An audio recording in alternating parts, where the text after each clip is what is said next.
자, 오늘 말씀의 제목은 내 딸 백성을 어찌할꼬입니다. 예레미야 9장 1절에서 11절입니다. 예레미야 9장 1절에서 11절 다 찾습니까? 함께 봉독하도록 하겠습니다. 시작. 어찌하면 내 머리는 물이 되고 내 눈은 눈물 근원이 됐고 죽임을 당한 딸 내 백성을 위하여 주야로 울리로다. 내가 광야에서 나그네가 머무를 곳을 얻는다면 내 백성을 떠나 가리니 그들은 다 간음하는 자여 반역한 자의 무리가 됨이로다. 여호와의 말씀이니라. 그들이 활을 당긴같이 그들의 혀를 놀려 거짓을 말하며 그들이 이 땅에서 강성하나 진실하지 아니하고 악에서 악으로 진행하며 또 나를 알지 못하느니라. 너희는 각기 이웃을 조심하며 어떤 행위든지 믿지 말라. 형제마다 완전히 속이며 이웃마다 다니며 비방합니다. 그들은 각기 이웃을 속이며 진실을 말하지 아니하며 그들의 혀로 거짓말하기를 가르치며 악을 행하기에 지치거늘 내가 사는 곳이 속이는 일 가운데 있도다. 그들은 속이는 일로 말미암아 나를 알기를 싫어하느니라. 여호와의 말씀이니라. 그러므로 만군의 여호와께서 이와 같이 말씀하시되 보라 내가 내 딸 백성을 어떻게 처치할꼬 그들을 녹이고 연단하리라. 그들의 혀는 죽이는 화살이라. 거짓을 말하며 입으로는 그 이웃에게 평화를 말하나 마음으로는 해를 꾸미는도다. 내가 이 일들로 말미암아 그들에게 벌하지 아니하겠으며 내 마음이 이런 나라에 보복하지 않겠느냐. 여호와의 말씀이니라. 내가 산들을 위하여 울며 부르짖으며 광야 목장을 위하여 슬퍼하노니 이는 그것들이 불에 탔으므로 지나는 자가 없으며 거기서 갇히게 소리가 들리지 아니하며 공중의 새도 짐승도 다 도망하여 없어졌습니다. 내가 예루살렘을 무더기로 만들며 성량이 굴이 되게 하겠고 유다의 성읍들을 황폐하게 하여 주민이 없게 하리라.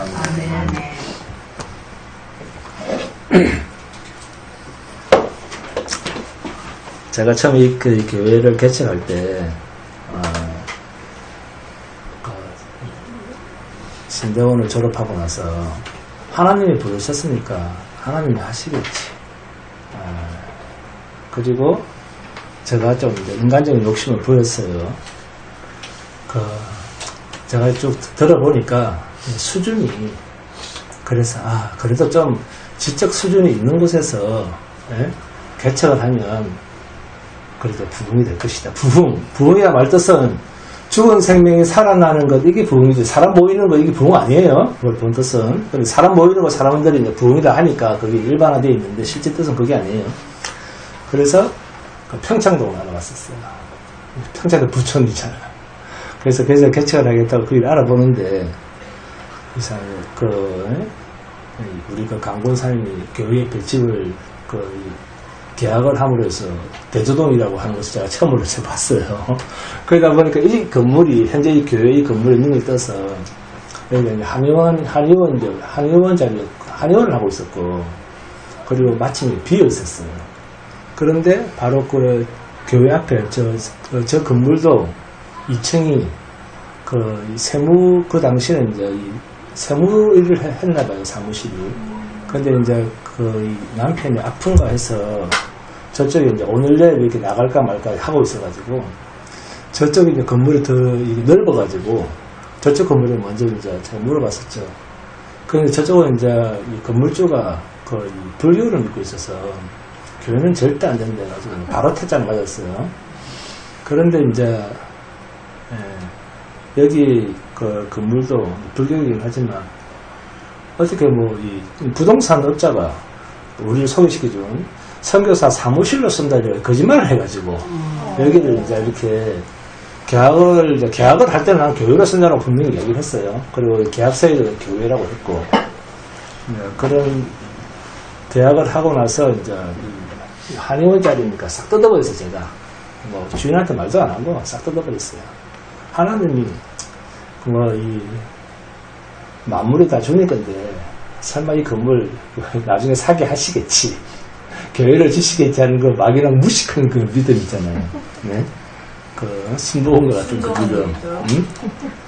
그래 해서 이 기업은행에 2,500만 원 대출을 얻어가지고 매달 같이 일하면서 이제 과감하게 확 뜯어버렸어요. 그래서 내가 원하는 대로 이게 인테리어를 한 거예요. 벌써 10년이 넘었잖아요. 이제 보니까 건물주도 이제 이 건물을 내놓고 가만히 보니까 그냥 말씀만 남는 거지 내 생각이 남는 게 아니다 하는 생각을 얻게 됐어요. 전도를 할 때도 주일날 예배 끝나면 우리가 한 거의 2시 되잖아요. 그때부터 그 당시는 제가 전도지를 밤 9시까지 돌렸어요. 온 동네 매주. 그리고 그 길가에 서서 만장 뿌리면 2명 옵니다. 왔다 가요. 네, 그런 전도하면서도 온갖 이제 수모도 많이 당해보고 하면서 하나님이 하시구나 하면서 이제 내려놓게 됐죠. 뭐 닭도 제가 한 1000마리씩 생닭을 사가지고 이렇게 적고 파리바게뜨 빵도 몇 박스를 사가지고 나눠보고 그 당시 엄청났습니다. 실제로 개척교에서 어떻게 이런 것을 줍니까? 이런 소리를 엄청나게 들었어요. 그리고 이 동네 사람들은 중앙교에서 주는 닭은 맛있다는 소문이 나 있습니다. 우리 닭장사 문제 잘 될 거예요. 그러니까 이제 설교를 들으면 재미없다 소리를 가장 많이 하고, 두 번째는 교회가 작다 이야기를. 그러니까 사람이 많아야지 진리다 이렇게 생각하는 거예요. 사람이 많아야 진리다. 사람이 많아야지 사람이 마음을 놔. 자기가 마음을 놓고 교회를 다니는 거야. 그리고 교회가 크면 자기는 맨 뒷좌석에 있어. 그래서 표시 안 나게 다니겠다 하는 사람이 의외로 많습니다. 그래서 결국에는 사람이 죽으면 우리 거는 남지 않습니다. 하나님의 말씀만 남듯이 교회도 결국에는 하나님의 말씀만 남는구나. 그 교회 목사의 욕심, 하나님의 뜻 이러면서 되게 무리하게 교회 확장하고 이렇게 많이 하는데 실제로는 그건 다 자기 욕심이에요. 욕심. 자, 요것도 벌써 인터넷한 것도 제가 다 갚았지만 그런 생각이 많이 들어요. 그래서 우리가 붙잡을 건 진리밖에 없습니다. 저는 교회를 폐쇄하는 데는 그 장로교는 법이 하나가 있어요. 뭐냐, 성도가 한 명이라 해서 폐쇄 못 시킵니다. 근데 그 마지막 한 명의 성도가 떠나면 교회 폐쇄시킬 수 있어요.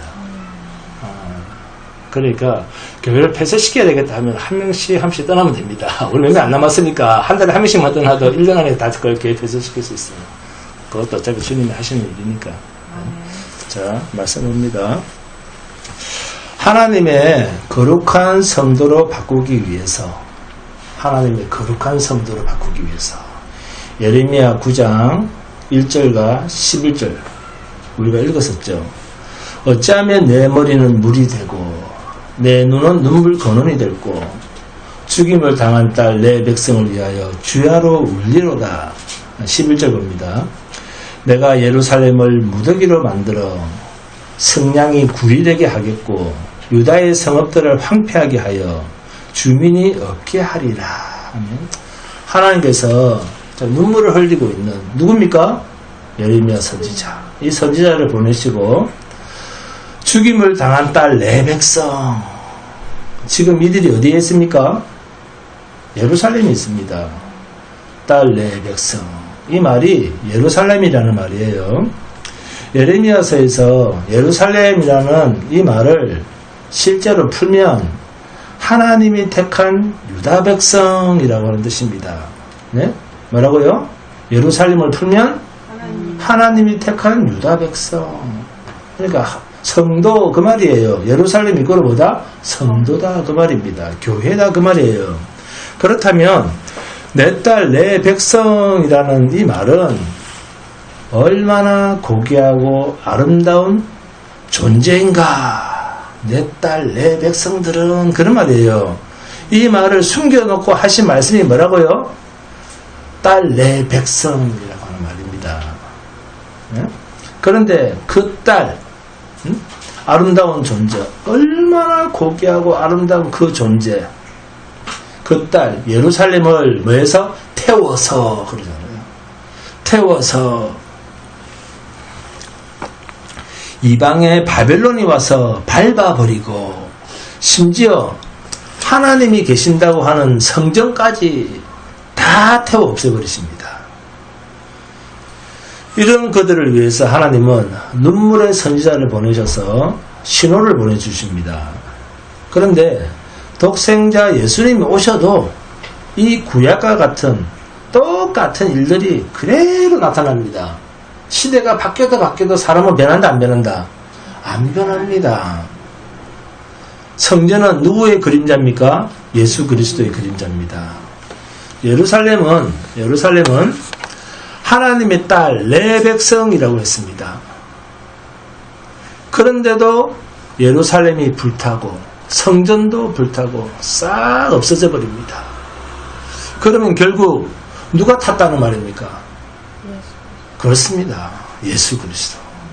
자기 백성들과 함께 불타 없어졌다는 것입니다. 이것이 예수님의 사역이 나타납니다. 자, 확인합니다. 요한복음 11장 33절에서 35절입니다. 예수님이 잡히시기 직전에 죽임을 당하시기 직전에 마르다와 마리아의 오라버니 누구?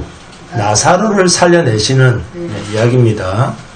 그 일이 33절에 예수께서 그가 우는 것과 또 함께 온 유대인들이 우는 것을 보시고 심령에 비통히 여기시고 불쌍히 여기사 34절에 이르시되 그를 어디 두었느냐 이르되 주여 와서 보옵소서 하니 예수께서 눈물을 흘리시더라. 36절에 이에 유대인들이 말하되 보라 그를 얼마나 사랑하셨는가 하며 그죠? 예수님의 눈물은 무엇이었다는 말입니까? 나사로를 사랑하신 그 구체적인 증거였다 그 말이죠. 그 자기 백성이 죽은 것을 보고 주님이 우셨고 그래서 자기 백성을 살려내시는 그 일을 두고 성경은 뭐라고 말하고 있습니까? 사랑이라고 말하고 있습니다. 그러니까 죽은 자를 살려내는 게 사랑이다. 부흥이다 그 말이죠. 이와 같은 이야기가 누가복음 19장 41절에서 44절에도 나옵니다. 41절을 보시면 예수께서 예루살렘 성에 가까이 오셨을 때 예루살렘 성을 보시고 우시죠. 41절에 가까이 오사 성을 보시고 우시며 너도가 어딥니까? 너도가 누구죠? 예루살렘 성. 그죠? 예루살렘 성을 인격화시켜서 표현하고 있어요. 그러니까 너도 예루살렘 성 이것을 오늘 구약으로 바꾸면 뭐죠? 딸 내 백성아 그 말이잖아요. 자 42절에 이르시되 너도 오늘 평화에 관한 일을 알았더라면 좋을 뻔하였거니와 지금 내 눈에 숨겨졌도다. 43절입니다. 날이 이를지라 내 원수들이 토문을 쌓고 너를 둘러 사면으로 가두고 44절에 또 너와 및 그 가운데 있는 내 자식들을 땅에 메어 치며 돌 하나도 돌 위에 남기지 아니하리니 이는 내가 보살핌 받는 날을 알지 못함을 인함이니라. 예수님의 죽으심의 사건과 성전이 파괴될 사건을 미리 아시고 주님께서 우십니다. 이것이 본문에서 예레미야서에서 예수님의 그림자와 실체와의 관계성을 드러내는 말씀입니다. 그러니까 유다 백성들의 거짓과 충만한 자신들의 삶과 관련해서 하나님께서는 눈물로 이 눈물의 선지자 예레미야를 보내셔서 예루살렘 성과 성전까지 불태워 없애버리시는 사건을 목독해 하시는데 결국 이 사건은 그리스도가 십자가에서 죽으시고 자기 백성들과 함께 죽음에 연합하시고 다시 살아나심으로 영원히 죽어 없어지지 아니할 죄와 상관이 없는 영광스러운 부활의 몸에 성도가 예수와 함께 연합되게 하기 위해서 자기 백성들을 온전히 구원하시는 신비한 계시를 담은 구약적 사건이죠. 그러니까 복음서에 나타난 천국과 관련된 그 어떠한 비유도 인간편에서는 아무런 자격이 없음을 말씀하고 계시는 것입니다. 그리고 천국 비유와 상관없이 다른 모든 비유들도 그 말씀을 자세히 따라가 보면 결론이 우리가 해서 너희가 해서 도달하는 일이 아니야. 내가 예수가 감당해서 너희로 있게 할 일이야 라는 겁니다.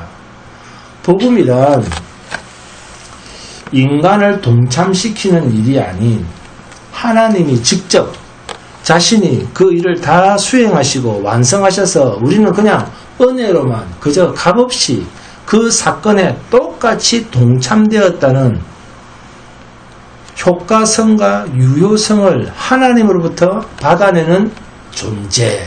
이게 성도입니다. 그냥 나는 한 일이 없는데 하나님이 하신 일을 내가 한 것처럼 다 받아내는 거예요. 예?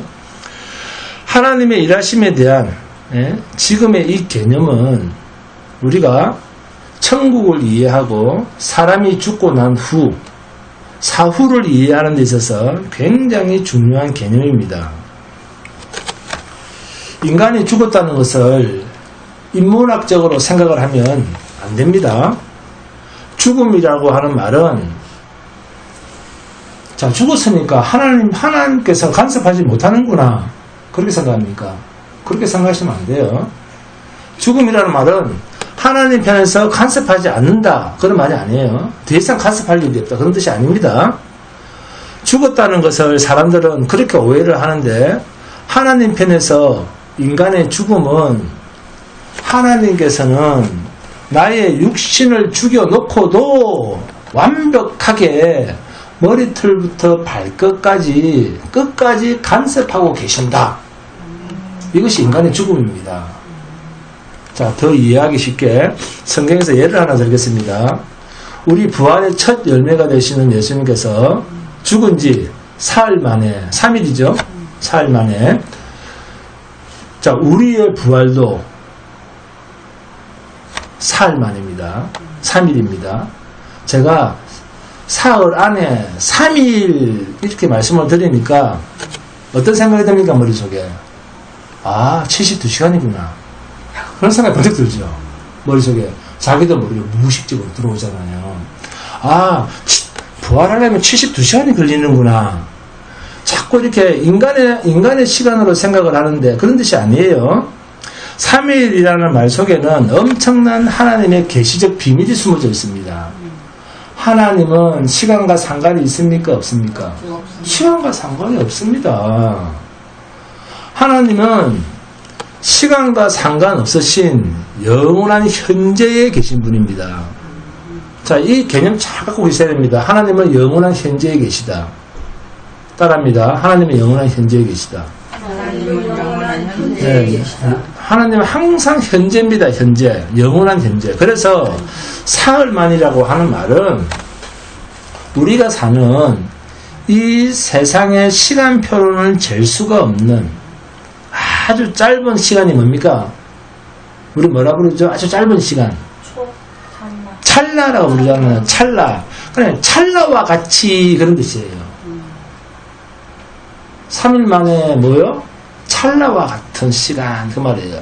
72시간 3일이 걸려서 부활하셨다가 아니라 죽으시자마자 찰나와 같은 순간에 부활하셨다 그 말입니다.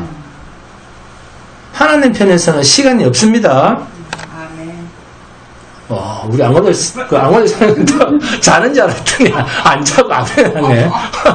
네, 그래서 감사합니다. 은혜가 제가 넘칩니다 지금. 네. 주무시고 계신 줄 알았어요. 눈 감고 계셨어. 찰나와 같은 순간에 부활하셨다 그 말이에요. 자, 그래서 3일 만에 부활하셨다는 이 말은 죽은 자를 반드시 살려내실 권능이 하나님에게는 있다 그 말입니다.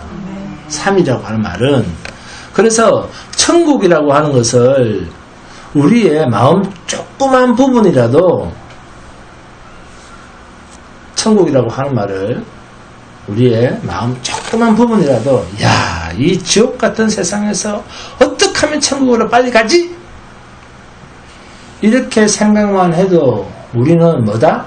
인본주의가 됩니다. 인본주의로서 여전히 거짓에 충만한 상태로 사로잡혀 있는 정체성이 되는 거예요. 그러니까 죄로 가득 차 있는 존재가 누굽니까? 우리잖아요. 죄로 가득 차 있는 존재가 주님이 낙원, 천국이라고 하는 말을 사용했다고 해서 그 천국을 생각해 보거나 이 죄로 가득 찬 존재가 기대를 하거나 알아본다고 사전을 뒤져보거나 알아본다고 해서 알 수 있는 그런 존재가 인간은 못 됩니다. 그래서 천국은 주님이 말씀하셔도 그냥 그러려니 하고 내랑은 상관이 없는 것 같아. 난 너무 죄인인데 하면서 한쪽 귀로 듣고 한쪽 귀로 흘려버리는 그 정도 수준밖에는 인간은 안 된다 그 말이에요. 천국은 인간이 알 수 없다 그 말입니다. 너무나 신비롭기 때문에 이것을 우리가 깨달아야지 인본주의라고 하는 것이 얼마나 마귀의 강력한 미혹의 영역인가 뼈저리게 느낄 수가 있습니다. 우리가 인본주의 하니까 내가 다 구분하는 것 이것만 인본주의라고 하는 거 그렇지가 않아요. 주님이 천국을 이야기했다고 하는 것은 육을 가진 이 인간은 글자로만 알고 그 영역을 도무지 알 수가 없는데도 불구하고 우리는 아브라함의 품 어떻고 하면서 오만 가지 상상을 다 하는 거예요. 천국은 육을 가진 인간이 이해할 수 있는 영역이 아닙니다. 예레미야서 9장 7절에서 9절 함께 공독합니다. 시작. 그러므로 만군의 여호와께서 이와 같이 말씀하시되 보라 내가 내 딸 백성을 어떻게 처치할꼬 그들을 녹이고 연단하리라. 그들의 혀는 죽이는 화살이라 거짓을 말하며 입으로는 그 이웃에게 평화를 말하니 마음으로는 해를 꾸미는도다. 내가 이 일들로 말미암아 그들에게 벌하지 아니하겠으며 내 마음이 이런 날에 보복하지 않겠느냐 여호와의 말씀이니라. 7절에 내 딸 백성 그리고 그들을 녹이고 연단하리라 그러죠. 자, 이 두 곳에 동그라미를 칩니다. 네.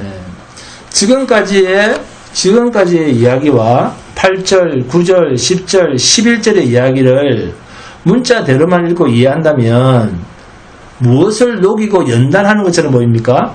아니면 철저히 없애버리는 사건으로 보입니까? 철저히 없애버리는 사건으로 보입니다. 그런데 7절이 들어가면서 녹여서 뭐한다? 녹여서 뭐한다 그러죠?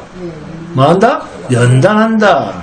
용광로에 불순물이 있는 쇠를 넣어서 거기에 붙어있던 불순물을 제거해서 온전한 쇠를 얻겠다.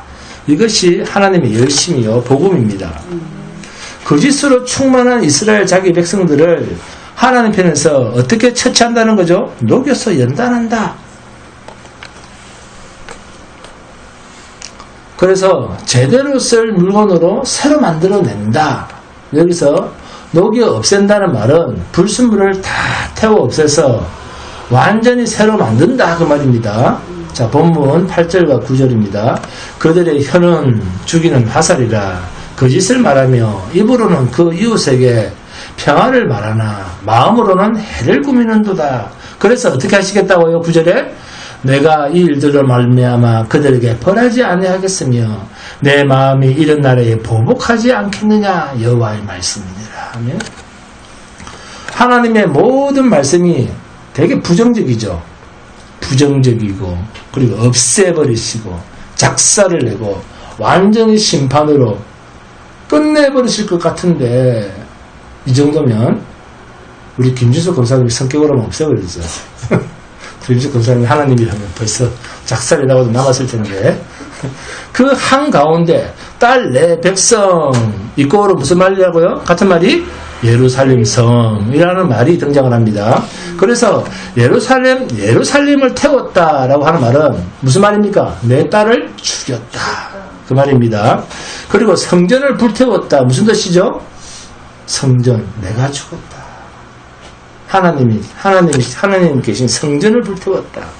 내가 죽는다 그 말입니다. 예루살렘 성전을 불태웠다. 하나님이 내가 죽는다. 성도의 실체가 되시는 그리스도가 죽임을 당하시겠다 그 말입니다. 이 말씀이 본문 11절에 섞여 있습니다. 11절 함께 봉독합니다. 내가 예루살렘을 무더기로 만들며 성량이 구리되게 하겠고 유다의 성읍들을 황폐하게 하여 주민이 없게 하리라 하면 다 죽이고 다 태워 없애버리겠다. 그래서 예루살렘 성과 함께 성전도 불에 태워 없애버리셨는데 그곳에 어떤 계시의 내용이 숨어 있습니까? 세상에 하나님이 자기 백성들과 함께 죽임을 당하신다는 비밀한 계시가 이 사건 속에 녹아져 있더라는 거예요. 예루살렘 성만 파괴되는 것이 아니라 성전까지도 하나님까지도 파괴되었다. 무슨 말이죠? 하나님이 해를 당했다. 해침을 당했다. 그것도 어디? 세상 바벨론에.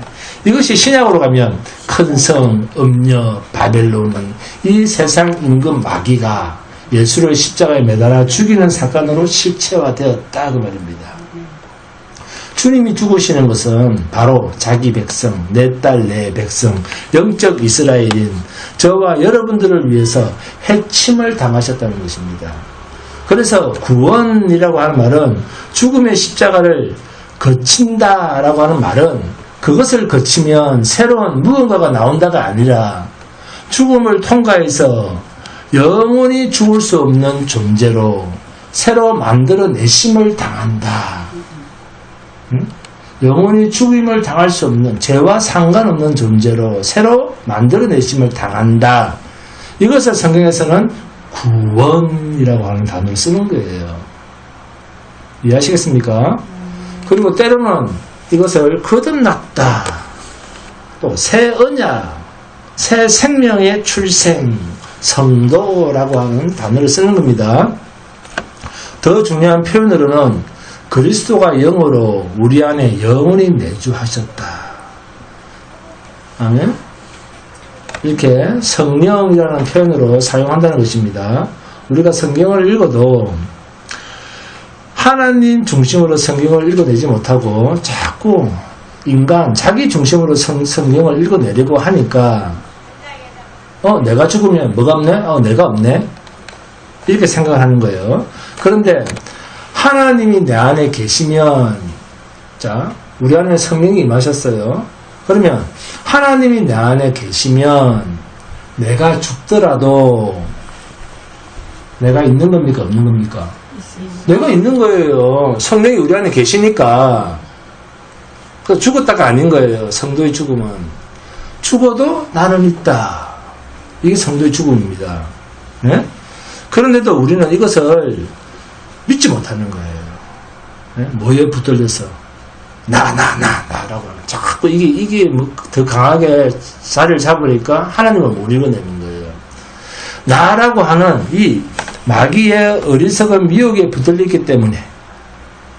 그러니까 육인 우리가 죽었다 다시 깨어나도 그 깨어남은 누구한테 붙잡힌 존재에 불과하다? 마귀에게 붙잡혀 있을 존재에 불과하다는 거예요. 이 육은 죽었다 깨어나도 죽었던 그 몸이라고 하는 것은 여전히 마귀의 종노릇 밖에는 못하는 존재입니다. 그래서 그런 몸은 영광스러운 부활의 몸이다 이렇게 말하지 않습니다. 죽은 자가 살아났다고 해서 영광스러운 부활로 일어났네 그렇게 말하지 않습니다. 우리는 몸의 부활, 그러니까 어느 날 이 몸이 살아난다 이런 식의 생각을 하는데 아니죠. 예수님이 죽으셔서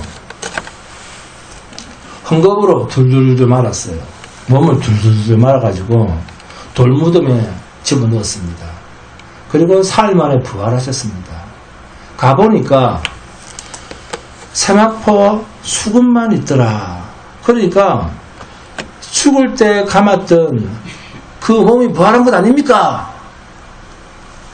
예수님이 부활하셨을 때 이미 그 몸은 어떤 몸이었습니까? 우리는 그 굴에서 예수님을 돌돌돌돌돌 말았던 그 몸이니까 자꾸 그냥 그 몸을 생각하죠. 그죠? 세마포의 수건에 감겼던 그 몸. 그러니까 그게 그게 살아난 거잖아요. 이렇게 생각을 하잖아요. 그런데 예수님이 부활하셔서 나타나셨을 때 이미 그 몸은 어떤 몸이었습니까? 죽었던 그 몸이었습니까? 그렇죠. 제자들이 방에 문을 꼭꼭 닫고 문을 잠가놓고 있어도 그 문을 마음대로 통과하시는 영광스러운 몸이요, 신령한 몸이었습니다. 그런데 그 몸이 배고플 때 같이 식사도 할 수 있는 몸이었어요. 응? 산자와 함께. 산자와 함께 부활했던 그 몸은 우리랑 같이 또 식사도 했어요. 그죠? 배고프실 때 제자들과 함께 고기를 나눠 잡수시고 또 그 몸 그대로 영광스러운 하늘로 올라가셨잖아요. 목사님, 어떻게 그게 가능합니까? 하나님을 이렇게 인간 수준으로 이해를 하시면 안 됩니다.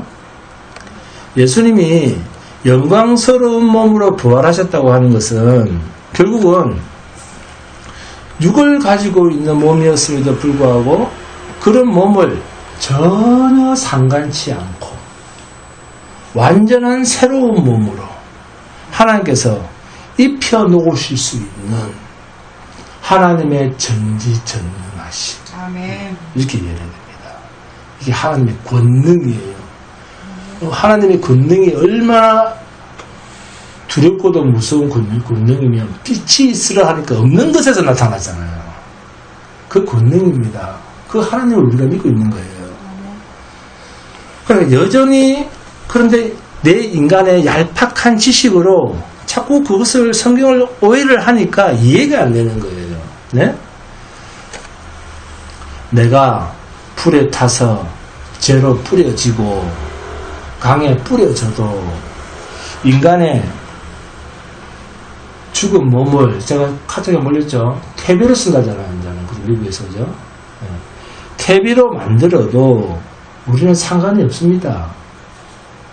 자, 양승창이라고 하는 존재가 창세전에 하늘나라에 하나님의 백성 되기로 약속되어 있다라고 하는 것을 믿는 믿음이 여러분 안에, 내 안에 있다면 그 육은 어떤 모양으로 인생이 끝나도, 아무로 죽든 갑자기 차에 치여 죽든 불에 타 죽든 어떻게 그 인생이 끝이 나도 영원한 나라의 그 양승창, 나는 영원한 나라의 백성으로 존재하고 있는 거예요. 할렐루야. 그래서 우리는 구원, 부활, 예수 믿습니다, 이런 말까지도 이것이 이해가 되면, 자, 구원, 부활, 저는 예수 믿습니다, 이런 말까지도 사람들로부터, 자, 안근영 사람 저와 따라하세요. 저는 예수를 믿습니다. 저는 예수를 믿습니다. 자, 그런데 이런 말까지도 다른 사람들로부터 오해를 받지 않기 위해서 우리는 뭐라고 합니까? 나는 나를 믿지 못합니다. 당신은, 아무자 집사님은 어떤 종교를 가지고 있습니까? 하실 때, 저는 나를 믿지 않는 종교를 가지고 있습니다. 응? 당신은 무엇을 믿습니까? 나를 믿지 않는 그거 믿고 있습니다. 그 정도는 나와야 됩니다. 할렐루야. 그래서 교회라. 자, 지체가 구원, 부활, 믿음, 이러한 영원한 것을 나누는 곳이 부활입니다. 자, 교회입니다. 자, 그럼 교회란 뭡니까? 영원한 것을 나누는 곳. 이게 교회입니다. 이러한 복의 근원에 주님의 눈물과 주님의 불태워 죽임을 당하시는 그 과정이 고스란히 교회에 담겨져 있습니다. 이 엄청난 복의 밑바닥, 교회. 이 교회는 이러한 하나님의 슬픔과 눈물과 죽으심이 우리가 지금 누리고 있는 복의 밑바닥에, 교회에 다 깔려 있습니다. 아니, 교회란 얼마나 소중한 겁니까? 교회를 함부로 빠진다. 이거 대단히, 진짜 무슨 말인지 아시겠죠? 우리는 그 그 보기에 사는 자입니다. 성도는 우리가 당해야 할 진노를 하나님이 당신이 다 지셨습니다. 그래서 성도라면 우리 때문에 하나님이 다 당하셨다는 이 엄청난 슬픔과 감당 못할 구원의 기쁨으로 쏟아지는 정말 감격의 눈물이 없을 수가 없는 거예요. 하나님 교회만 오면 뭐가 있어야 됩니까? 그 감격의 눈물이 있어야 됩니다. 감격의 눈물이. 근데 교회 들어올 때 눈물을 흘리는 사람이 한 명도 없어. 하품이나 하고 네? 여러분을 대표기도 시키면 여러분을 대표기도를 시킬 때 이렇게 눈물로 충만한 이유가 여기에 있는 것 아닙니까? 나는 거짓으로 충만한 자인데 내 꼬라지는 하나님을 대적하는 일에 너무 충만한 자인데 하나님은 나를 그래도 놓지 않으시고 이끌고 계시는구나. 이 교회까지 오게 하시는구나. 하나님은 우리에게 주신 약속을 철회하신 적이 없음에 감사드립니다. 네? 그래서 세상은 사는 인생은 다 똑같은 인생인데 믿는 자나 믿지 않는 자나 사는 모양은 다 똑같아요. 그런 인생인데 하나님으로부터 받은 은혜가 있는 인생, 성도는 사는 방식이 그리고 다른 거예요. 본문 예레미야 9장 10절에서 11절 함께 봉독합니다. 내가 산들을 위하여 울며 부르짖으며 광야 목장을 위하여 슬퍼하니 이는 그것들이 불에 탔으므로 지나는 자가 없으며 거기서 가축의 소리가 들리지 아니하며 공중의 새도 짐승도 다 도망하여 없어졌습니다.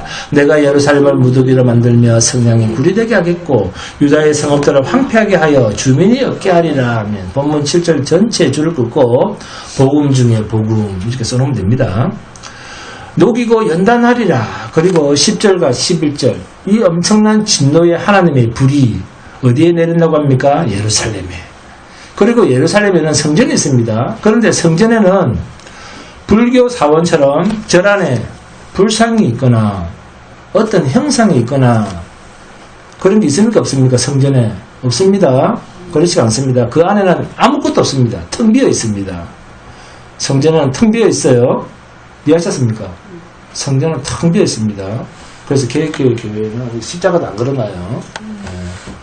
근데 저는 처음에 안 걸었는데 왜 그러냐? 어디를 보고 기도를 해야 될지 모르겠대. 그래서 하나님 안에 계신 곳이 없는데도 불구하고 어디를 보고 달아주세요. 하도 요구가 많아서 그래 달았어요. 잘했어요. 사서. 응? 하나님 있어야지. 하나님 어디를 보고 해야 될지 기도를 해야 될지 모르겠대. 하도 저한테 뭐라 해서 그래서 하나님 안에 계신 곳이 없습니다. 그렇게 가르쳐도 안 돼. 눈에 보이는 게 제일 좋은가 봐요. 그런데 여기에 비밀이 있습니다. 인간은 눈으로 보고 손으로 만지고 구체적으로 뭔가 돼야 믿는데 하나님은 그런 방식으로 우리를 믿게 하지 않습니다. 우리는 어떻게 믿는다고요? 만져지고 눈으로 보고 뭐가 확인이 돼야지 믿는데 하나님은 그런 방식으로 쓰지 않아요. 그러면 믿음은 인간 편에 있는 것이겠습니까? 하나님 편에 있는 것이겠습니까? 그래서 하나님 편에 있는 거예요. 믿음은. 그래서 믿음은 하나님의 선물이지 인간이 만들어내고 인간이 믿겠다고 붙들고 애쓰는 그러한 영역의 것이 아닙니다. 하나님은 우리 가운데 구체적으로 보고 만질 수 있고 그래서 만져지고 막 눈으로 보고 놀래가지고 야 저분이 하나님이네 라고 말할 수 있는 그런 것은 전혀 없게 하셨습니다. 만약 그게 있다면 우리 전도 안 해도 되겠죠. 네? 다 만지면 되니까 보면 되니까. 네? 그래서 무엇을 우리에게 주셨죠? 믿음이라고 하는 선물을 주신 거예요. 이것을 히브리서 기자가 뭐라고 했습니까? 믿음은 바라는 것들의 실체요 보이지 않는 것들의 증거물이다. 믿음을 가졌다고 하는 것은 안 보고도 만지지 않고서도 인정하고 증거가 되어지는 것 그런 뜻입니다. 그런데도 사람들은 어떻게 합니까? 무당이 그 작두 그 칼 위에서 춤을 추면 와 저거 뭔가 있다. 바로 인정하죠. 아 저거 뭐 있네. 그리고 작두 타면 용한 무당이네. 저리 가서 양쪽에 서 있는 그 형상을 보면 막 또 겁이 나서 예? 들어가서 뭔가 또 웅장하면 저를 꾸벅꾸벅하고 막 예? 그리고 또 사리가 눈에 보이잖아요. 사리만 나오면 그 스님이 진짜 부처였네. 예? 근데 목사가 죽으면 교회도 작은 게 개무시해버리죠. 예? 근데 증거만 눈에 보이면 난리가 납니다. 막 몰려듭니다. 왜요? 세상은 그래야 믿으니까. 이것이 세상에 있는 인간이 의지하는 우상노름이에요. 우상노름, 우상종교입니다. 그러나 하나님이 우리에게 주신 여호와의 신앙이라고 하는 것은 인간 편에서 무엇이 있는 것이 아닙니다. 인간 편에 없으니까, 인간 편에 뭔가가 없으니까 북이스라엘이나 남유다나 저와 여러분들이나 불신자들이나 이방인들이나 다 하는 짓을 보면 어떻습니까? 똑같은 거예요. 예수 믿는다는 사람이나 안 믿는다고 하는 사람이나 똑같은 거예요. 그러니까 믿음과 신앙이 우리 인간 편에 있으면 뭔가 다를 것 같은데 믿음이라는 근거가 하나님 편에 있다 보니까 불신자들이나 우리랑 하는 꼬라지가 서로 똑같습니다. 교회 다닌다고 다릅니까? 똑같습니다. 어쩌면 우리가 더 더러울지도 몰라요. 왜요? 예수를 믿지 않는 자들보다 더 더러운 것이 우리 자신한테는 보이거든요. 우리는 진짜 더러운 것이 우리 안에 있네 하는 것을 보는 사람이고 저 사람들은 못 보는 사람이에요. 네? 그러다 보니까 우리는 안 보이는 하나님을 또 믿을 수밖에 없는 거예요. 왜요? 내 자신을 믿을 수 있고 내 자신에게 근거를 줄 수 있는 것이 아무것도 없기 때문에. 그래서 우리는 당신 종교가 뭡니까? 그러면 나는 나를 믿지 못하는 종교를 믿습니다. 그래서 하나님을 믿습니다. 성도는 자신의 죄된 것과 자신의 더러운 것을 구체적으로 보고 사는 자입니다. 그래서 우리 너 왜 그렇게 사는데 라고 말할 필요가 없어요. 지가 지꼬라지 더 잘 알아요. 근데. 그래서 우리는 자신을 믿으려고 해도 믿을 수가 없는 자입니다. 굳이 그런 말 할 필요도 없죠. 네? 여러분 자신이 믿어집니까? 당연히 믿어지죠. 뭐가 안 믿어져. 그래도 지금까지 이렇게 살아왔는데 네? 그렇게 생각합니까? 우리는 우리를 못 믿습니다. 그래서 예수 믿습니다. 근데 예수 믿습니다. 참 그 말하기 미안하잖아요. 안 미안합니까? 전 되게 미안하던데. 네? 명목이 없어요. 그래서 이 말 너무 미안해서 뭐부터 하라고요? 나는 나를 믿지 못하는 종교를 믿습니다. 그럼 좀 덜 미안합니다. 네? 나를 믿지 않습니다. 그거 믿어요. 그렇게 하면 됩니다. 네? 네? 근데 이 말이 예수 믿습니다라고 하는 말인데 우리는 먼저 앞에 해야 할 이 말을 자꾸 생략을 하고 생각을 못하니까 무심결에 무슨 말 한다? 예수 믿습니다. 이런 말 하는 거예요. 그러니까 사람들이 오해를 하죠. 전 예수 믿는 남자 왜 젖꼬라지야 이렇게 되는 거지. 그 말만 안 했으면 됩니다. 나는 나를 믿지 못하는 그거 믿습니다. 이랬으면 그게 뭔지 아무것도 몰라가지고 그 요걸 안 읽었는데 괜히 예수 믿습니다 하는 말이 또 요건 묻잖아요. 안 그러겠어요? 그렇지 않습니까? 맞습니다. 네. 그 주변 사람한테 모으면 안 되는데. 네? 이렇게 사람이 말에만 붙들려 살다 보니까 자신이 예수를 붙들고 자신이 믿는 것처럼 자꾸 오해를 하는 거예요. 내가 붙들고 내가 믿는다. 네? 우리를 사탄이 그렇게 꼬드기는 겁니다. 그래서 우리는 백발백중 하나님이 우리에게 주신 믿음조차도 사탄이 미혹해서 우리를 이렇게 자꾸 넘어지게 하는 거예요. 욕먹게 하는 거예요. 사람들로부터. 네? 광명의 천사처럼 의의 일꾼처럼 할 수만 있다면 하나님의 백성이라도 인본주의, 기복주의, 율법주의로 막 넘어지게 하려고 마귀가 발악을 합니다. 하나님께서 우리의 손을 붙들고 계심에도 하나님께서 우리의 손, 성도 손을 붙들고 계심에도 불구하고 그 손을 어떻게 팍 후리쳤어. 네? 하나님 손에서 떨어지도록. 네? 자신이 낚아채려고 할 정도로 마귀는 성도의 미혹에 집요합니다. 이 영적 존재는 정말 진리의 교회가 어딘지 정말 더 잘 알아요. 그래서 큰 교회의 문제를 일으키는 것보다는 그 진리의 교회를 결탄코 없애려고 노력을 합니다. 네? 우리가 이런 환경에서 살아가는데 어떻게 내가 내 힘으로 거룩하게 살려고 한다고 해서 그게 내 힘으로 거룩해지겠습니까? 하나님께서 햇빛보다 더 밝은 진리를 비친 성경을 우리에게 주신 이유가 뭘까요? 자신의 꼬라지를 자세히 바라는 겁니다. 자세히 봐라. 네? 하나님께서 진리의 말씀을 우리에게 왜 주셨습니까? 자, 따라합니다. 내 꼬라지 보라고. 내 꼬라지. 네. 그래서 남의 꼬라지를 보고 판단하지 말고 자신의 꼬라지를 먼저 보고 그래서 판단해서 주님 앞에 항복해야 하는 겁니다. 자기를 부인해라는 거예요. 우리는 절대로 의로운 존재가 아닙니다. 죄인입니다. 죄인. 그리고 하나님의 불심판은 영원한 것입니다.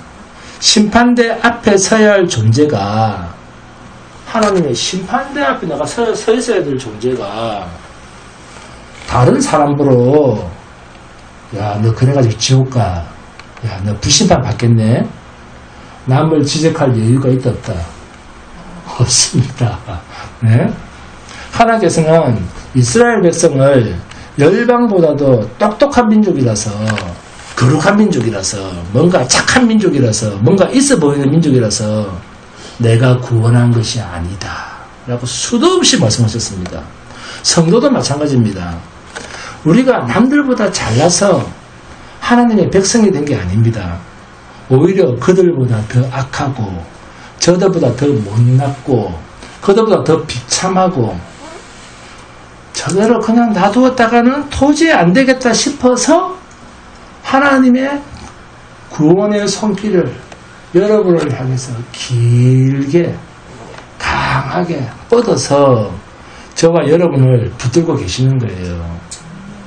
내가 잘나서 하나님께 붙들린 것이 아니라 저대로 그냥 내버려 두면 도저히 안 되겠다는 하나님의 강력한 불쌍히 여기심 때문에 우리가 여기까지 온 겁니다. 여러분, 유다 백성은 지금 바벨론 앞에서 먹이거리가 되어서 추풍나기과 같은 형편에 처해져 있습니다.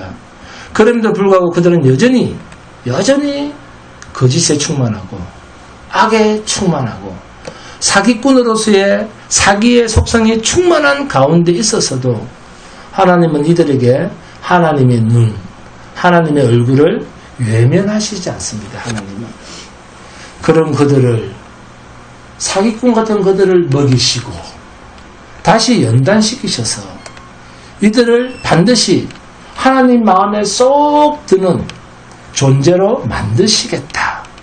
이 하나님의 강력한 열심이 일하고 있습니다. 구제 불능 것 같은 우리에게 도대체 하나님은 왜 이러실까요? 하나님의 거룩 때문입니다. 왜 하나님 이렇게 죄된 인간들을 자꾸 새롭게 만드시지? 하나님의 거룩 때문에 하나님이 일을 하시는 거예요. 하나님의 공의 때문입니다. 하나님의 거룩은 그래서 피조물인 우리 인간이 절대로 만들어 드릴 수가 없습니다. 하나님 영광 받으십시오. 자기가 한 일 가지고 우리가 만들어줄 수가 없습니다. 그러니까 우리가 그렇게 해야 된다. 누구를 위해서? 하나님을 위해서. 말이 되는 소리다 안 되는 소리다. 말도 안 되는 이야기입니다. 하나님의 거룩은 피조물인 인간이 만들어서 드릴 수 없는 영역입니다. 구원 우리가 할 수 있습니까? 할 수 없습니다. 거룩 우리가 할 수 있습니까? 할 수 없습니다. 부활 우리가 할 수 있습니까? 우리가 할 수 없습니다. 다 그렇습니다. 인간의 오름은 하나님 앞에서의 오름에 미치지 못합니다. 그래서 하나님께서는 오직 하나님의 오름을 우리에게 깊숙이 넣으셔서 너희는 아니야 라고 하는 것을 진리이신 성령님께서 우리 안에서 알게 하시고 고백해 하시는 일을 하시는 거예요. 그래서 참 성도만이 자신을 난 아니야 라고 부정한다는 것입니다. 자기를 부인하는 거예요. 참 성도만이. 나 안에 무엇이 있어서? 하나님의 거룩 때문에 나는 그분과 다른 차원에 있다는 것을 보고 인정하게 된다는 것입니다. 그래서 하나님이 내 안에 오셨다는 것은 나는 하나님께 도달할 수 없는 존재가 되었다라고 하는 선언입니다. 그래서 하나님이 내 안에 오시면 나는 있으나 없는 존재야. 살아있는 것 같으나 죽어있는 존재라는 것입니다.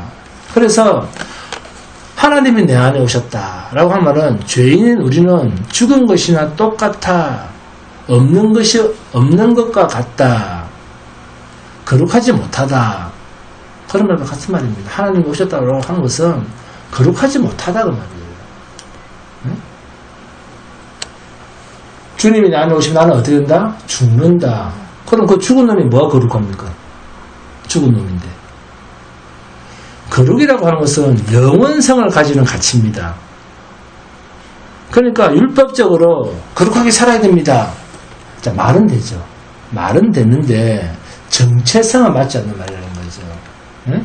그러니까 유한한 존재인 인간이 영원성을 가지는, 인간은 유한하잖아요. 이 유한한 존재가 영원성을 가진 그 거룩을 자신의 몸에 담고 산다거나 체험한다는 것은 그건 말이 안 되는 이야기를 하고 있는 거예요. 아무런 의미가 없는, 그냥 뭡니까? 소리라는, 소리. 의미 없는 소리라는 거예요.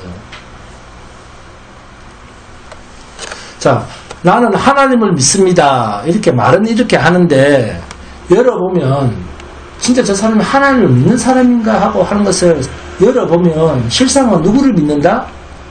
자기 자신을 믿고 있다는 겁니다. 응? 이런 이야기예요. 그래서 오늘처럼 우리가 진리의 말씀 앞에 나왔을 때 가장 큰 기쁨은 처음부터 끝까지 우리의 육은 완전히 부정당하고 육은 비참을 맛보고 돌아가는 것이 우리 성도의 최고의 축복입니다. 또 이것이 하나님의 메시지에서 우리가 누릴 수 있는 정체성입니다. 하나님께서 친히 좌정하신 그 예루살렘 성전까지 솔로몬을 통해서 하나님의 영광을 나타내셨던 그 성전까지도 불태워지게 해서 예루살렘 성, 자기 백성들까지도 다 죽어나가도록 하나님께서 몰아세우실 때에는 하나님이 안 계셨기 때문이 아니라 그것이 바로 하나님의 거룩이다 하는 것을 자기 백성들에게 담아서 말씀하시는 가장 충만한 하나님의 일하심입니다. 할렐루야. 이것이 우리 주한교회가, 우리들 모두가 하나님 앞에서 완전히 항복하고, 와, 나는 오늘 완전히 망했네. 아, 나는 없는 거네. 나는 없는 것과 마찬가지네. 이렇게 낙담할 정도로 거룩한 탄식이 나오면서 돌아갈 수 있는. 그러나 이런 메시지가 정말로 성령 충만하고 참 진리의 교회로부터 받아내는 생명의 양식입니다. 이것을 우리가 제대로 알 때 눈에 보이는 성경이 아닌 눈에 보이지 않는 하나님의 마음과 뜻을 알 수 있게 되는 길입니다. 그래서 사도행전 1장, 2장, 3장, 4장을 보시면 초대교회가 대단한 부흥의 역사를 이루고 성도가 날마다 교회에 모이고 칭찬받는 교회였다는 이야기가 나옵니다. 그리고 초대교회 성도가 자신의 모든 것을 다 내어놓고 헌신했다라고 하는, 자신의 모든 것을 다 내어놓았다. 무슨 말입니까? 헌신했다 그 말이죠. 헌신이란 뭡니까? 나를 죽였다 그 말이에요. 내 걸 다 내놓으면 나는 굶어 죽잖아요. 그거 다 내놓잖아요. 나는 죽었다. 이게 뭡니까? 헌신했다 그 말이에요. 헌신 예배란 그런 거예요. 근데 우리 헌신 예배 이상하게 쓰죠. 돈 몇 푼 내놓는가 헌신 예배, 10,000원 내놓고 헌신 예배가 합니다. 그러한 말의 뜻은 하나님께서 우리 인간의 모든 정체성을 부정하셨다 그 말입니다. 이게 헌신입니다. 아멘. 이 말을 헌신, 성도의 열심이라는 말로 표현을 하는 거예요. 성도가 자기의 소유를 자기의 것으로 여기지 않냐고 다 내어놓았다라고 하는 것은 하나님께서 그들을 초대교회 성도로 불러내시고 교회로 모이게 하셔서 너는 너가 아니야 라고 하나님이 자신을 부정하셨다. 나는 내가 아니야.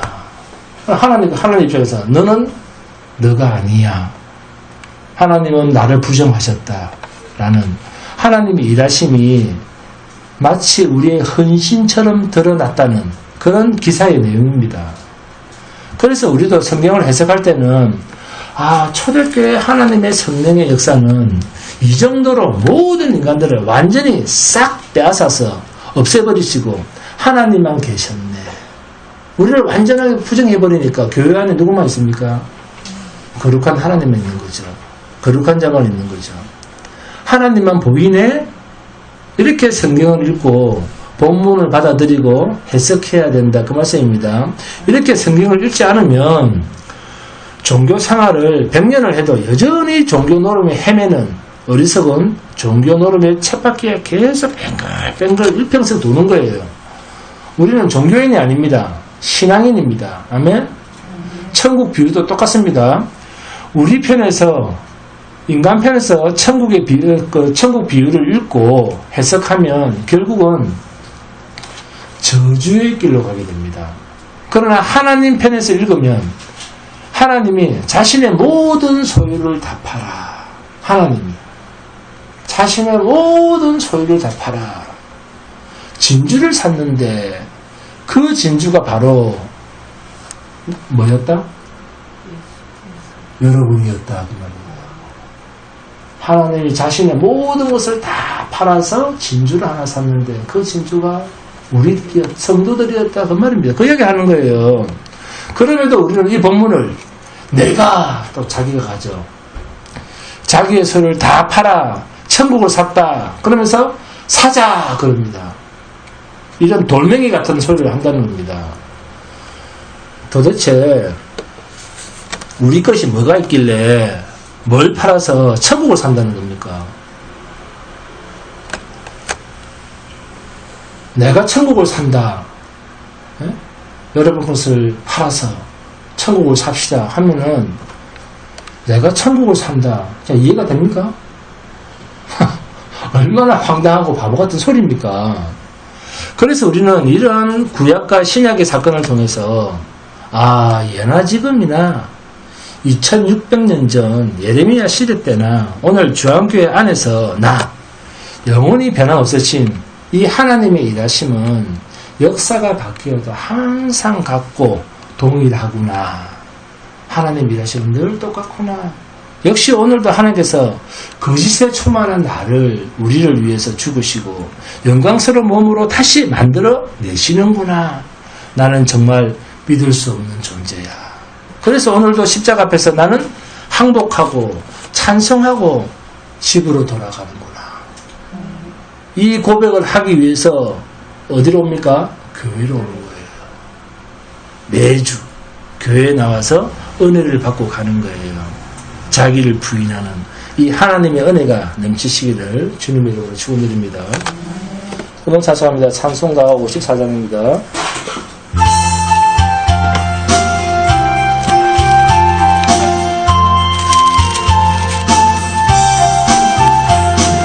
주여 복을 구하오니 편히 가게 하시고 사람마다 주례로